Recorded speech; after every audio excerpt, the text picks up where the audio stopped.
بسم الله الرحمن الرحيم. قال الله تبارك وتعالى في القرآن المجيد: هو الذي خلقكم من نفس واحدة وجعل منها زوجها ليسكن إليها. صدق الله مولانا العظيم وصدق رسوله النبي الأمي الكريم. تمام احباب محبت اور ذوق سے درود پڑھیں.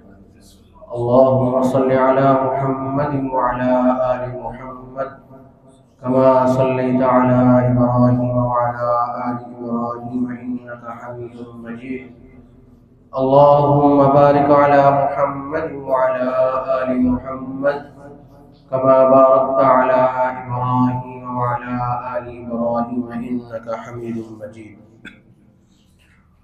میرے واجب الاحترام معزز سامعین کرام، گزشتہ خطبہ جمعہ ہمارا اس عنوان پر چل رہا تھا کہ رسول اللہ صلی اللہ علیہ وسلم ہمارے لیے آئیڈیل نمونہ زندگی کے ہر موڑ کے لیے ہیں، ہر لمحے کے لیے ہیں، ہر گھڑی کے لیے ہیں، اور ہمیں ان کی زندگی کو فالو کرتے ہوئے اپنی زندگی کو گزارنا چاہیے. کیونکہ ایک انسانی فطرت بھی ہے کہ انسان اسی کے مطابق اپنے آپ کو بناتا ہے، اسی کے مطابق اپنی زندگی گزارنا چاہتا ہے جو اس کے سامنے کامیاب ہوتا ہے، جس کی زندگی خوشیوں سے بھری ہوتی ہے، سکون والی ہوتی ہے. تو رسول اللہ صلی اللہ علیہ وسلم سے کامیاب ترین انسان اس دنیا میں کوئی نہیں ہے. اور دوسری وجہ یہ ہے کہ اللہ تعالیٰ نے ہمیں حکم بھی دیا ہے: لَقَدْ كَانَ لَكُمْ فِي رَسُولِ اللَّهِ أُسْوَةٌ حَسَنَةٌ، کہ تمہارے لیے رول ماڈل، تمہارے لیے آئیڈیل نمونہ رسول اللہ صلی اللہ علیہ وسلم کی ذات ہے. اور اللہ تعالیٰ نے ہمیں اس چیز کا حکم بھی دیا ہے کہ جو چیز ہم چاہتے ہیں، ہم میں سے ہر شخص چاہتا ہے کہ وہ اس کی دنیا کی زندگی پرسکون ہو، کامیاب ہو، آگے اس کی قبر کی زندگی ہے وہ بھی پرسکون ہو، اس کے بعد محشر ہے، میدان محشر ہے، وہ بھی اس کا اچھا گزرے، اس کے بعد اس کو نعمتوں والی جگہ جو جنت ہے ہر مسلمان کی یہ خواہش ہے کہ اسے وہ میسر آئے. تو اس کے لیے اللہ تعالیٰ نے قرآن مجید میں ضابطہ بیان فرمایا ہے: یا ایھا الذین آمنوا اطیعوا اللہ واطیعوا الرسول. جو ایمان والا یہ چیزیں چاہتا ہے کہ اس کی دنیا کی زندگی بھی کامیاب ہو، مرنے کے بعد کی زندگی بھی کامیاب ہو، اس کے لیے قانون اور ضابطہ راستہ ایک ہی ہے، اور وہ یہ ہے: اطیعوا اللہ واطیعوا الرسول. اللہ کے احکامات نبی کے طریقے کے مطابق پورا کرنا. اللہ نے جو حکم دیا وہ کر کے تو نہیں دکھایا نا، اللہ نے جو حکم دیا ہے اللہ کے نبی نے وہ کام کر کے دکھایا ہے. تو اللہ کے احکامات کو نبی کے طریقے کے مطابق پورا کرنا اس کی اس زندگی کو بھی سنوارے گا اور آخرت کی زندگی کو بھی سنوارے گا. اس میں ہم نے رسول اللہ صلی اللہ علیہ وسلم کی حیات طیبہ کے حوالے سے گزشتہ جمعہ یہ بات کی کہ رسول اللہ صلی اللہ علیہ وسلم کی زندگی کا ہر لمحہ اس کو بیان کرنا، اس کو سننا، یہ ہمارے لیے باعث خیر و برکات ہے. لیکن بہت سے ایسے رسول اللہ صلی اللہ علیہ وسلم کی زندگی کے پہلو جو ہمیں بیان کرنے چاہیے، جس کے ذریعے سے ہماری اس وقت امت اور اس وقت جو قوم مشکلات کا سامنا ہے، رسول اللہ صلی اللہ علیہ وسلم کی اگر وہ حیات طیبہ ہمارے سامنے آئے، اس پر ہم عمل کریں تو ان مشکلات سے ہم نکل سکتے ہیں. رسول اللہ صلی اللہ علیہ وسلم کی گھریلو زندگی آج ہم اپنے اس معاشرے میں دیکھیں کہ ہمارے گھریلو حالات کس قدر خراب ہے، کیا معاملات ہیں. گھر گھر میں لڑائی جھگڑا ہے، باپ بیٹے کے ساتھ تصادم ہے، اور طلاقوں کی شرح دن بدن بڑھتی چلی جا رہی ہے. وجہ کیا ہے کہ ہم نے رسول اللہ صلی اللہ علیہ وسلم کی حیات طیبہ کو پڑھا بھی نہیں، سنا بھی نہیں، اور سنا ہے تو اس پر عمل نہیں کیا ہے. میں نے آپ کے سامنے سورۃ الاعراف کی ایک آیت تلاوت کی ہے کہ اللہ تعالیٰ نے فرمایا: هو الذی خلقکم من نفس واحدہ وجعل منها زوجها لیسکن الیہا. اللہ تعالیٰ نے یہاں پر میاں بیوی کے ایک تعلق کو بیان فرمایا ہے۔ رسول اللہ صلی اللہ علیہ وسلم بحیثیت شوہر، رسول اللہ صلی اللہ علیہ وسلم کی گھریلو زندگی وہ کیا تھی؟ ہم انشاءاللہ اس پر رسول اللہ صلی اللہ علیہ وسلم کے وہ پہلو کہ جس کی ہمارے معاشرے کو اس وقت ضرورت ہے، انشاءاللہ اس کو تھوڑا تھوڑا کر کے بیان کریں گے۔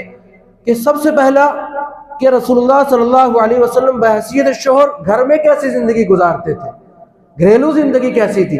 اس آیت مبارکہ میں اللہ تعالیٰ نے میاں بیوی کے تعلق کو بیان فرمایا ہے، وَالَّذِي خَلَقَكُم مِّن نَّفْسٍ وَاحِدَةٍ وَجَعَلَ مِنْهَا زَوْجَهَا لِيَسْكُنَ إِلَيْهَا۔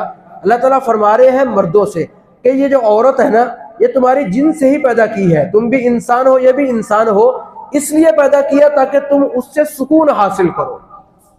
یعنی عورت کو مرد کے لیے کیا بنایا؟ سکون کا ذریعہ۔ اور آج یہ سکون کا ذریعہ بے سکونی کا ذریعہ ہے۔ ہر شخص کہتا ہے یار یہ شادی کریں گے تو بہت سی مشکلات کا سامنا کرنا پڑے گا، گھریلو زندگی مشکل ہو جائے گی۔ تو اللہ تعالیٰ نے سکون کا ذریعہ فرمایا ہے اور ہمارے لیے سکون کا ذریعہ بنایا ہے، لیکن ہم نے اس کو بے سکونی خود بنایا ہے، کیونکہ ہم نے اس کو سکون جس طرح بنانا چاہیے تھا اس پر عمل نہیں کیا ہے۔ اب رسول اللہ صلی اللہ علیہ وسلم گھریلو زندگی اس آیت پر عمل کر کے دکھایا ہے۔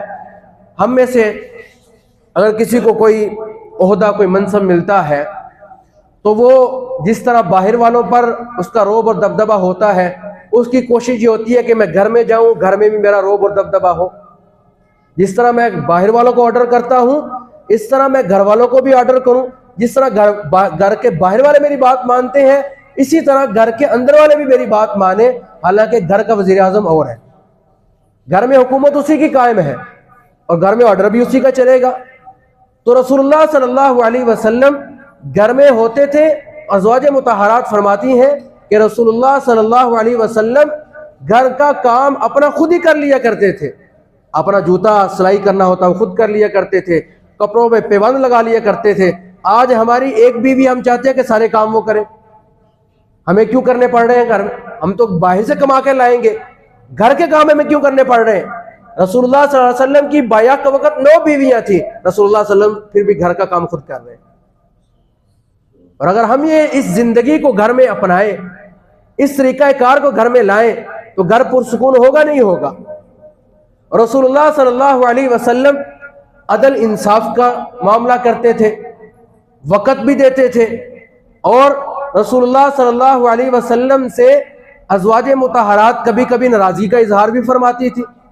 رسول اللہ صلی اللہ علیہ وسلم بھی ان کے ساتھ ناراضگی کا اظہار فرماتے تھے، لیکن رسول اللہ صلی اللہ علیہ وسلم کی ناراضگی میں تحمل، برداشت، وقار برقرار رہتا تھا۔ سختی کے یعنی ناراضگی کے اندر بھی ازواج مطہرات کہتی ہیں کہ رسول اللہ صلی اللہ علیہ وسلم نے ہمارے اوپر کبھی ہاتھ نہیں اٹھایا، ہمیں کبھی کسی چیز کا تانا نہیں دیا۔ اور آج ہم ایک غلطی نوٹ کر لی، بات بات پر اس کو تانا دینا، بات بات پر اس کو ٹوکنا، اس کو جتلانا۔ رسول اللہ صلی اللہ علیہ وسلم نے بحیثیت شوہر بن کر دکھایا ہے کہ اسلام نے شوہر کو ایسا بن کر زندگی گزارنے کا حکم دیا ہے۔ اور رسول اللہ صلی اللہ علیہ وسلم ہنسی مذاق بھی کیا کرتے تھے۔ حضرت عائشہ رضی اللہ تعالیٰ عنہ کے ساتھ رسول اللہ صلی اللہ علیہ وسلم نے، اسلام ہمیں اس چیز کا حکم دیتا ہے کہ اپنی بیویوں کو، اپنی ازواج کو، ان کے ساتھ تفریحی مواقع ان کو مہیا کرنا، یہ اسلام اس کا حکم دیتا ہے۔ رسول اللہ صلی اللہ علیہ وسلم نے حضرت عائشہ کے ساتھ، اس وقت تو پارک نہیں ہوتے تھے، جنگل کے اندر رسول اللہ صلی اللہ علیہ وسلم نے اپنی زندگی میں 2 مرتبہ حضرت عائشہ رضی اللہ تعالیٰ عنہ کے ساتھ دوڑ لگائی۔ جب رسول اللہ صلی اللہ علیہ وسلم کی شادی نہیں ہوئی حضرت عائشہ کے ساتھ، رسول اللہ صلی اللہ علیہ وسلم نے اس وقت دوڑ لگائی۔ اس وقت رسول اللہ صلی اللہ علیہ وسلم کی عمر کم تھی، تو رسول اللہ صلی اللہ علیہ وسلم جیت گئے۔ دوسری دفعہ جب لگائی تو رسول اللہ صلی اللہ علیہ وسلم پیچھے رہ گئے، حضرت عائشہ آگے نکل گئی۔ تو اسلام ہمیں شوہر بن کر زندگی گزارنے کا طریقہ بتاتا ہے، گھریلو زندگی کیسی ہونی چاہیے۔ دوسرا آج ہمیں یہ گلہ ہوتا ہے کہ ہماری اولاد ہمارے حقوق پورے نہیں کرتی، ہماری اولاد ہمارا حق ادا نہیں کرتی۔ رسول اللہ صلی اللہ علیہ وسلم نے اولاد کے حقوق جو والدین کے ذمے ان کو الگ بیان فرمایا ہے، جو اولاد کے ذمے ہے والدین کے حقوق ان کو الگ بیان فرمایا ہے۔ حضرت فاطمہ الزہرا رضی اللہ تعالی عنہ فرماتی ہیں کہ جب میں اپنے ابا کے گھر یعنی نبی کریم صلی اللہ علیہ وسلم کے گھر جاتی تو رسول اللہ صلی اللہ علیہ وسلم اپنی جگہ سے کھڑے ہوتے، میرا ہاتھ پکڑتے، اس پر بوسہ دیتے، اپنے کندھے سے کالی کملی اتارتے، نیچے بچھاتے اور پھر مجھے کہتے بیٹی اس پر بیٹھو، پہلے مجھے خود بٹھاتے اور پھر بیٹھتے، اور یہ فرمایا اکرموا اولادکم، اور باپوں کو والدین کو حکم دیا اکرموا اولادکم، اپنی اولادوں کو عزت و احترام دو۔ یہ رسول اللہ صلی اللہ علیہ وسلم کی زندگی ہے۔ اگر یہ ہم گھر کے ماحول کو اس طرح بنائے، اولاد کو عزت دیں، بیوی کے مشوروں کا، اب رسول اللہ صلی اللہ علیہ وسلم کو کسی کے مشورے کی ضرورت نہیں، براہ راست اللہ کی طرف سے حکم نازل ہو رہا ہے۔ لیکن صلح حدیبیہ کے مقام پر جب رسول اللہ صلی اللہ علیہ وسلم سن 6 ہجری میں عمرے کے لیے آئے اور ایک بڑا لشکر تھا صحابہ کا ساتھ، تو وہاں حدیبیہ کے مقام پر پہنچے تو انہوں نے عمرہ کرنے نہیں دیا۔ وہاں پر کچھ صلح طے ہو گئی کہ آئندہ سال آئیں گے، یہ شرائط ہے، شرائط کے ساتھ آئیں گے، لمبا واقعہ ہے۔